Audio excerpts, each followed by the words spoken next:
It's my privilege to introduce to you tonight Michelle Gowdy from, she's the Executive Director of the Virginia Municipal League. She's been in town for a couple of hours. I had the privilege of showing her around town a little bit, and she had dinner at Jack Mason's, and hopefully she's had a good experience here. And we're extremely happy to welcome you, and she's gonna, as most of you know, newly elected council members and town officials have an opportunity to go through a newly elected officials training. We've just appointed 2 new council members to the council here. They haven't had that privilege. She's going to come tonight and kind of brief them on their role and also review the town charter and how it pertains to their role and council's role in the town. Michelle, thank you. No, thank you. Appreciate the Do you opportunity. need the microphone, or you think you're good? I'm good, unless you can't hear me, I'm good. Thank you for the opportunity to be here. First of all, I really appreciate it. I do have a couple of extra handouts if you want to use them to sort of go by. I'll leave them there. And I apologize because I had a PowerPoint with a funny video, and my computer's not working, nor do we have a PowerPoint, so I'm going to play the video. Really, this is the point. The point of this video is for you to hear the mayor. So this is the mayor of a town in Ohio that really is supposed to be funny and lighthearted, but also sets the tone for things that we maybe don't want to do. So let me see if it'll work.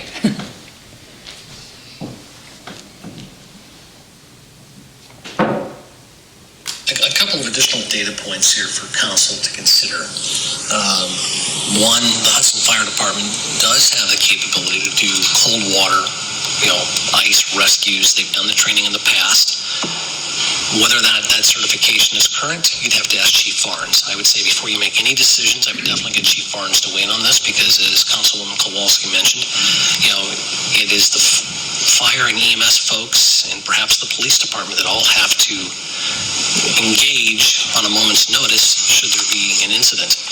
Additionally, if you open this up to ice fishing, while on the surface it sounds good, then what happens next year? Does someone come back and say, I want an ice shanty on Hudson Springs Park for X amount of time? And if you then allow ice fishing with shanties, then that leads to another problem. Prostitution. And now you got the police chief and the police department involved. Didn't see that coming, did you? That's hilarious. He resigned the next day, obviously, because it was just awful. He said he was trying to make a joke. It clearly wasn't a joke. He really believed it. He goes on to talk about the police department, but it just sort of sets the tone for how careful you have to be with your words when you sit up there, and how mindful you have to be when you think about things like that. But he makes us laugh every time we hear him, so something entertaining. But he did came in the spotlight quickly, and it was about ice shanties. It wouldn't have mattered, right? Nobody would have really cared about the ice fishing decision had he not been so volatile. It made the international and YouTube, so everyone's seen it and it's funny. And so I just caution you on that. It doesn't have to be the mayor. It's anybody that, sort of doesn't think about what they say before they speak that can be a little bit scary. So my first slide really is on page 3, talking about the newly appointed council members. The first thing you have to do is the Freedom of Information Act training, and I'm sure you know a lot about the Freedom of Information Act, or if you don't, I provided a book that will be updated again this year, but it certainly talks about things like you have to be really careful with your email, right? It doesn't matter what email account you use, it matters what the content is. So if you write an email and it says something about the transaction of public business, on any account, you have to save that email, you have to retain it. They can't hear you in the back, so Okay, sorry. I'm sorry. You're fine.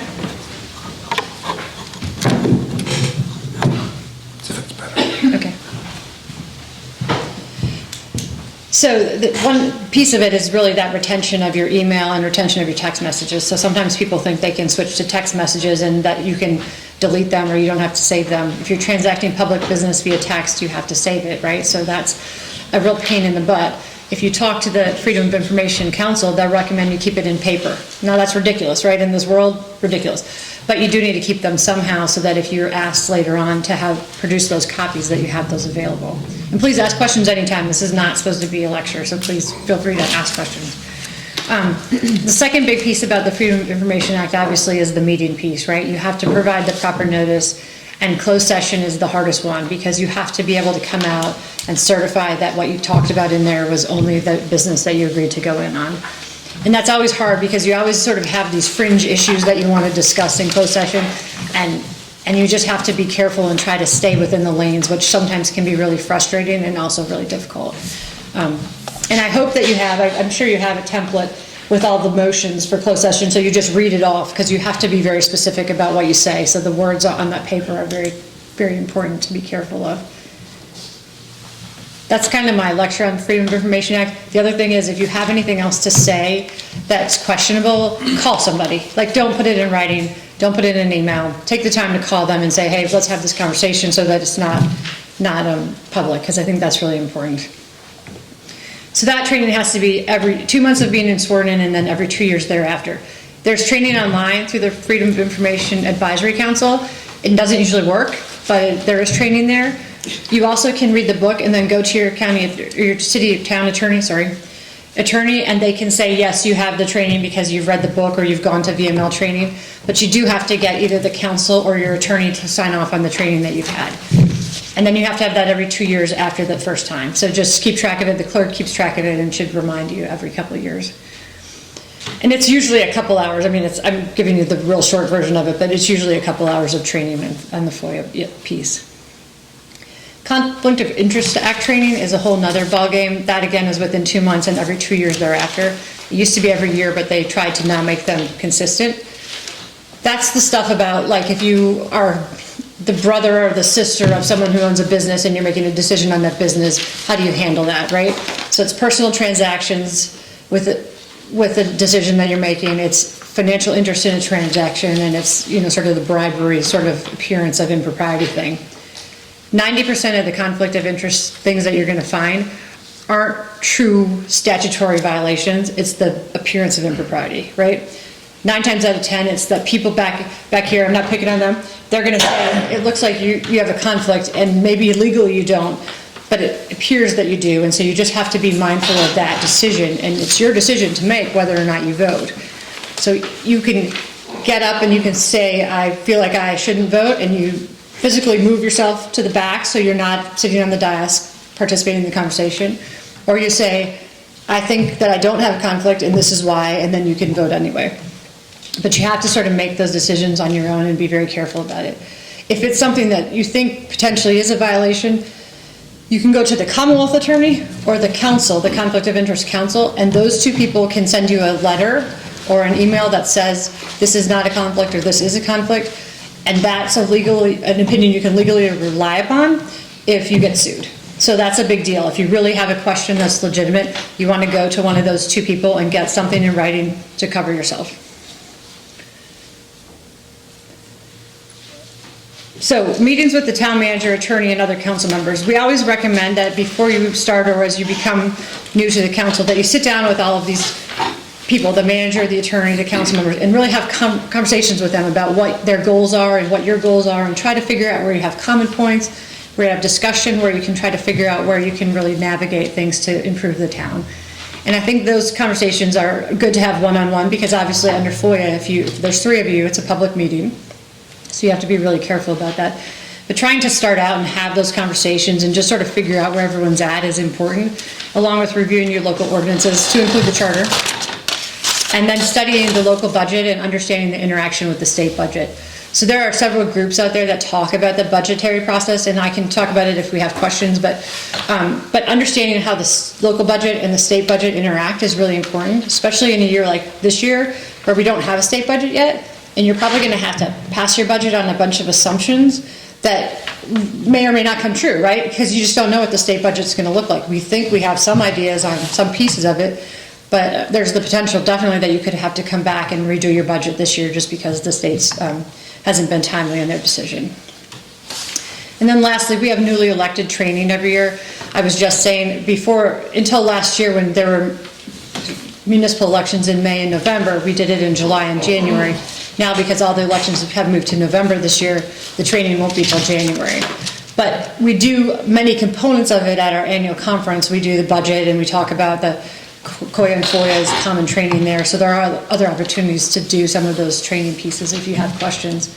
In addition, we have many board members that, excuse me, are members of small towns, and so if we need to get them in touch with you, or you need to talk to some other council people, we're happy to facilitate those relationships, because sometimes that, another council can be like, oh, yeah, I went through that last year, here's what I did, or can give you some advice on those things. So we're happy to facilitate that as well. The next page is advice for the early days, and it's a long page of slides, and I apologize for that. I stole this one and the next one from the vice mayor of one of our cities, and she came in and she had no idea what local government was like. She got elected on a wing and a prayer, if you will, and really didn't expect to have to start to think about these things. But I think her points are really good, and she's done a good job of explaining them on here. I thought one of them that she says is asking for an old meeting script, or just reading the minutes so you understand what conversations have been in the past and how you can move forward. Also, Robert's Rules of Orders, of course, is important to understand what the Robert's Rules are so you can use those to go forward. One of her other points is, and I don't know if she made it on these slides, but I will tell you, is she said that she really worked hard to find a good mentor. Somebody that's not on the council, but somebody that she can go and complain to and talk to, that will sort of, keep her in the lane of what her council role is. And she thought that was a really valuable piece for her, was to have that one go-to person that was confidential, obviously, but she could have those conversations with. Because, of course, remember one thing about this that's weird, is that closed session, while if you've signed a code of ethics, you say in the code of ethics you won't disclose what happens, under the statute, closed session is not protected, which is really scary if you think about it. But there's no statute that says that what happens in closed session can't be discussed outside of it. So typically councils will sign a code of ethics that says, no, we agree what happens in closed session stays in closed session. But technically under the code, there's not a rule for that. So that's a scary prospect if you think about it. So understanding the rules is the next page that she set out, and I think this is really important. And I sort of set it out more loosely on the next page after that. The council is in a weird position, because your only employees are the appointed members. So your only employees really are these two over here and this one over here. Everybody else works for your manager. And so that's always a really awkward tension, I think, because you want to have some input on what happens with the staff, and sometimes you want to talk to one of the staff. But when you start to talk to them, or you start to go around the manager, it really causes this tension with the employee too, because all of a sudden the employee is confused on who their boss is, right? And as you all know, unfortunately, singly you have no power. It's the three of you, right, that vote, that have the power. And so that's just a hard position for employees to be in. And then it puts the manager in a position as well. So I think you have to be really careful about that. And your charter is very clear about that. It says all departments, offices, and agencies shall be under the direction of the town manager. So your charter is very clear about the fact that you have the appointed people, and then the manager serves everyone else. Now, what he can come to talk to you about is if he's going to restructure, right? He can come in and say, here's these 3 positions, and I think they should be 2, or I think they should be 4. That you can talk about, but you don't talk about Mary and Jerry and Larry. You talk about the positions as they are, not the person. Can I ask you a question? Yeah, please, absolutely. If he decides he wants to do something like that, and we disagree, can he still do it? Yes. Yeah. All right. He can. Yeah. Usually when he's telling you, it's kind of for information only, or for your feedback if you have something that you can talk about. But ultimately, it's his decision.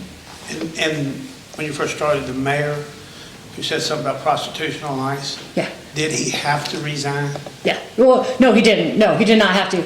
It made the national news that night. Yeah. And his letter says that he was going to resign anyway because he was about to retire. So he just resigned earlier. But no, he didn't. He was not forced to resign.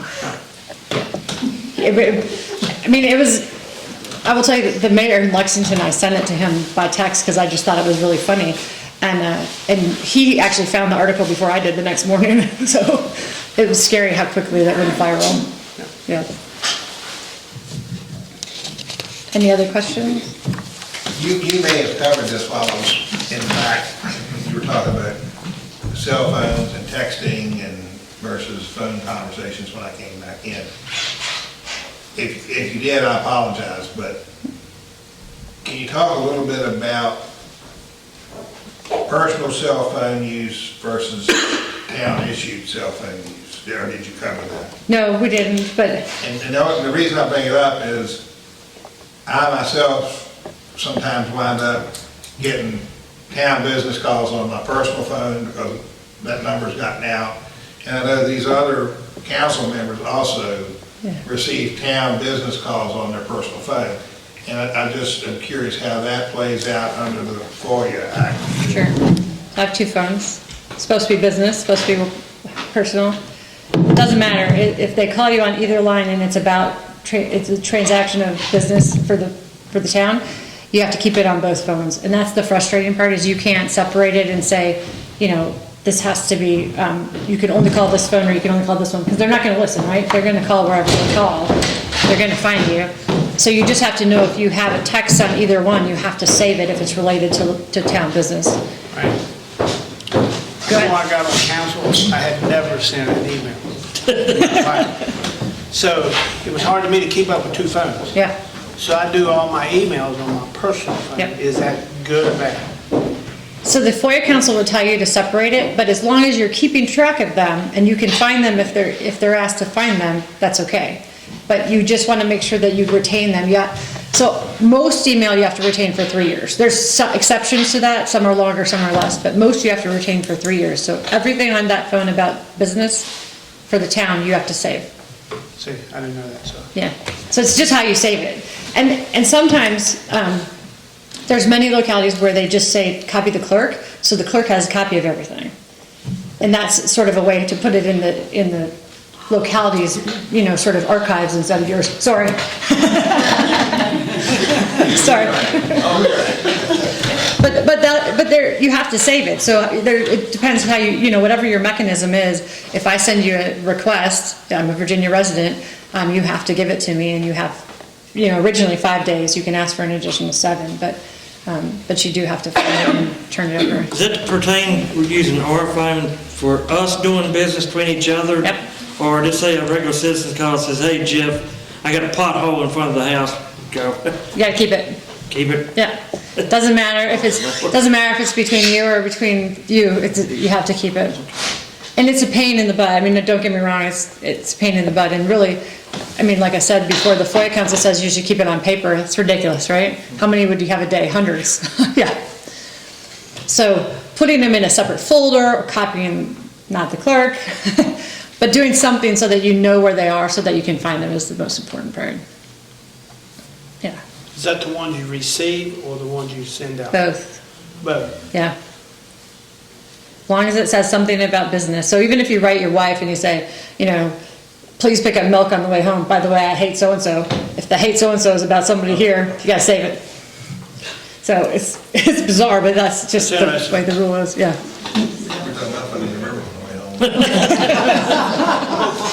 Ironically, you can redact that sentence, but you have to keep the other piece.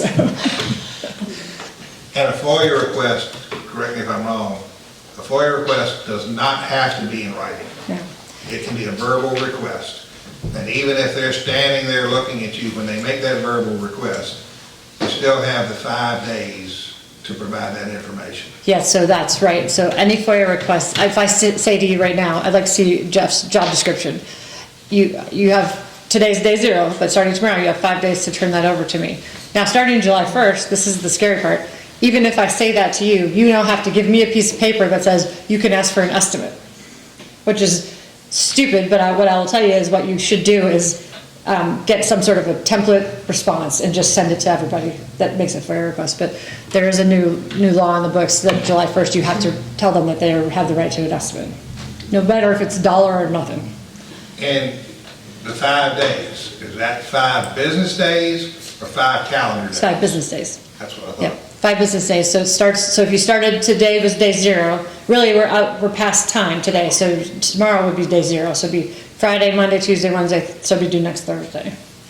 And then you can ask for an additional 7, but you have to have a reason. So you can say it's lack of staff. You can say that I'm still trying to search for it.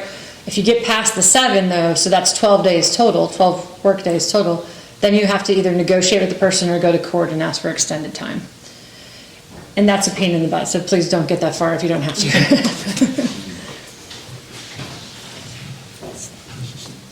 So FOIA is hard and frustrating, and you know, anybody that sees you on the street. Can I ask a question? Do we have to have a designated Freedom of Information Act officer? You do. Who is that for the? And that should be listed on your website. It should be listed on your website. I'm sorry, it is. Yeah. It is. Yep.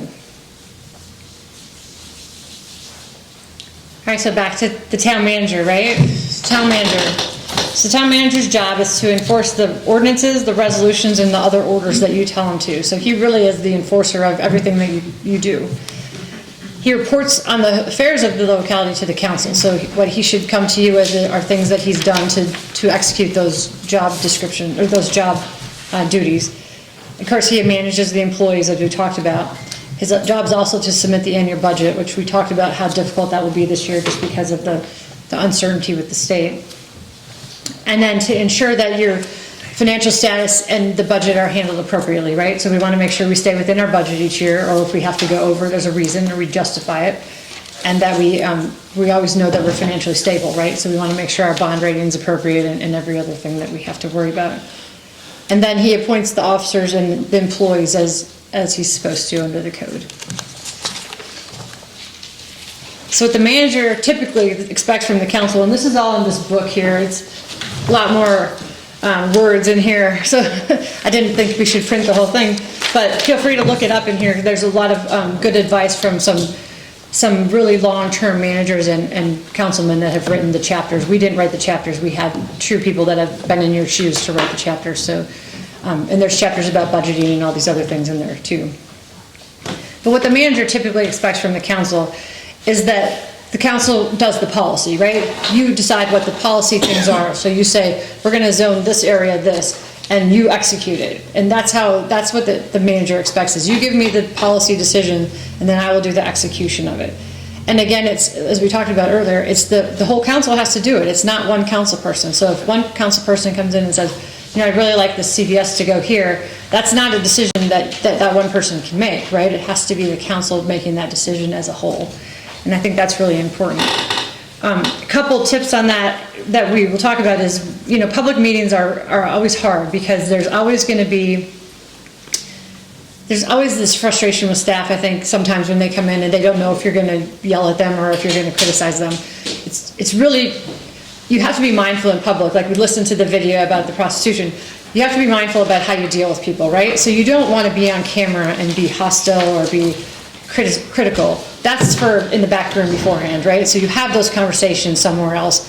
But when you come in here, you ought to show as best you can unity, or when you disagree, you explain your disagreement well, take the time to write it out, or take the time to think about the points that you want to make to show that you're really making a mindful decision. Because that's the hard part, is you want to make sure that you're seen as someone who's thought it through and who really is trying to make a good decision. And I will tell you, I had one board member for years. He would walk up the stairs and he'd be opening his packet. And you're like, seriously? Like, I've spent an hour writing this memo and you didn't take the time to read it? And it's an appearance thing, right? He looked bad. He also sat up on the dais and said really not good things sometimes. But you could tell that it's because he just didn't want to prepare. He was on the council to be on the council and not to really be mindful of how to improve his locality. So I think that's something that you really want to make sure that when you're projecting things, that you're trying to project positivity and trying to really help your locality. So I talk about cheat sheets back here. This is really important. Sometimes you have a really complicated motion, or you're doing a zoning, or you're doing some sort of historical thing. You know, talk to the town attorney and get him to write out the motion for you, or talk to the manager and get him to write out the motion for you, or help draft it, so that you're not just making it up on the fly. Because sometimes you can make up some of them on the fly, you know, they're easy. But when you're gonna have a contentious or a potentially, you know, impactful decision that's hard, take the time to write it out and to think about what your words are gonna be, and have some really, you know, sort of thoughtful conversation or thoughtful words that you want to project to the public as you do those decisions. I think cheat sheets are great. So I have done many of them for many, you know, council members and mayors, and I think it helps a lot because it makes you just project so much better. Again, the motions for closed session, I think we talked about that, but it sounds like you already have those scripted, and that's easy. As long as you have the sheet, you know what to read and what order it goes in. And then again, if you're going to give a speech, especially when you're going to vote against something, or you're going to vote contrary to everyone else, you know, write out your bullet points, or write out your topics, so that you can really make sure that you hit them all and that they're appropriate, and not saying something like, prostitution on the ice. Those are kind of my big overarching comments. I was hoping we could have a conversation. I have your charter. I will tell you, you know, the charter rules, right? It's the gospel truth. You have to follow it. You don't have a choice. Sometimes it's really frustrating, but unless the code says notwithstanding the charter, and really the only big one that says that right now is the election rule, this document is your Bible, and so you have to follow everything in it. And it can be amended. It's a complicated process to amend it, but it can be amended if you find that there's a need for that. And we can, you know, work on that in the next year or two to come as you want to amend it. But right now, this is what you got. So if you have any questions about it, I'm happy to talk about it. But this really is your sort of Bible for the town. I'm happy to take any questions.